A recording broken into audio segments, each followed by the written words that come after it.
സംസ്ഥാനത്ത് സ്വകാര്യ ബസ്സുകൾ അനിശ്ചിതകാല ബസ് സമരത്തിലേക്ക്.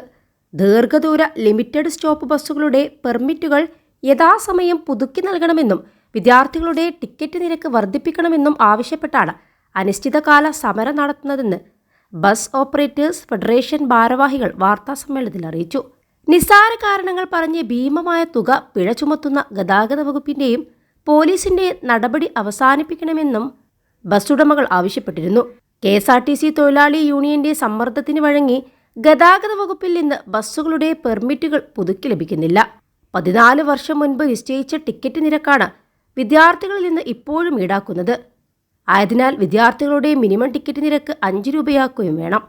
സർക്കാരിന്റെ ഭാഗത്തു നിന്ന് പൊതുഗതാഗതത്തെ തകർക്കുന്ന നടപടികളാണ് ഉണ്ടായിക്കൊണ്ടിരിക്കുന്നത് എന്നതിനാലാണ് സർവീസ് നിർത്തിവെച്ചുകൊണ്ടുള്ള സമരത്തിന് ഫെഡറേഷൻ നിർബന്ധിതമായത്.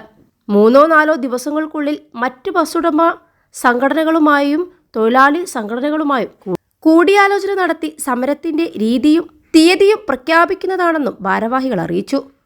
21 ലക്ഷത്തോളം സന്തുഷ്ടരായ ഉപഭോക്താക്കളും 2 ലക്ഷത്തോളം തിമിര ശസ്ത്രക്രിയകളും പൂർത്തിയാക്കിയ മലബാറിലെ ഏക കണ്ണാശുപത്രി Al Salama eye hospital, hospital road, Perinthalmanna. സമരത്തിന്റെ പ്രധാന ആവശ്യങ്ങളിലൊന്ന് ദീർഘദൂര ബസ്സുകളുടെ പെർമിറ്റ് പുതുക്കുന്നതിനുള്ള കാലതാമസം ഒഴിവാക്കൂ എന്നതാണ്. Kerala state road transport corporation അനുകൂലമായി പെർമിറ്റ് വൈകിപ്പിക്കുന്നത് സ്വകാര്യ ബസ് വ്യവസായത്തിന് തിരിച്ചടിയാണ്. ഇന്ധനവില, ഇൻഷുറൻസ്, സ്പെയർ പാർട്സ്, തൊഴിലാളി വേതനം എന്നിവയുടെ വർധന കണക്കിലെടുക്കുമ്പോൾ നിലവിലെ ടിക്കറ്റ് നിരക്കിൽ ബസ് സർവീസുകൾ നടത്തുക അസാധ്യമാണ്. കൂടാതെ നിസ്സാര കാരണങ്ങൾക്ക് ഗതാഗത വകുപ്പും പോലീസും ലക്ഷങ്ങളുടെ പിഴ ഈടാക്കുന്നത് അവസാനിപ്പിക്കണമെന്നും കോവിഡ് കാലഘട്ടത്തിലെ റോഡ് ടാക്സ് ഇളവ് നൽകണമെന്നും ബസ് ഉടമകൾ ആവശ്യപ്പെട്ടു. കേരളത്തിൽ ഏകദേശം 12,500 സ്വകാര്യ ബസ്സുകൾ പ്രവർത്തിക്കുന്നുണ്ട്. ഇത് KSRTCയുടെ 6,500 ബസ്സുകളുടെ ഏതാണ്ട് ഇരട്ടിയാണ്. പൊതുജനങ്ങൾക്ക് ബുദ്ധിമുട്ടുണ്ടാക്കാത്ത വിധത്തിൽ സമരം നടത്താൻ ശ്രമിച്ചെങ്കിലും സർക്കാർ പൊതുഗതാഗത മേഖലയെ തകർക്കുന്ന നടപടികൾ സ്വീകരിക്കുകയാണെന്ന് ബസ് ഓപ്പറേറ്റേഴ്സ് ഫെഡറേഷൻ ആരോപിച്ചു.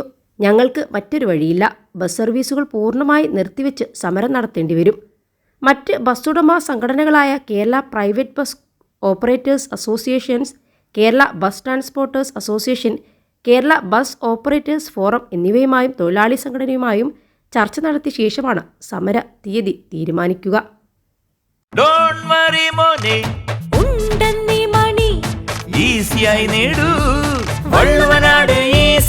ആവശ്യം ഏതുമാകട്ടെ, പണം ഞങ്ങൾ തരും.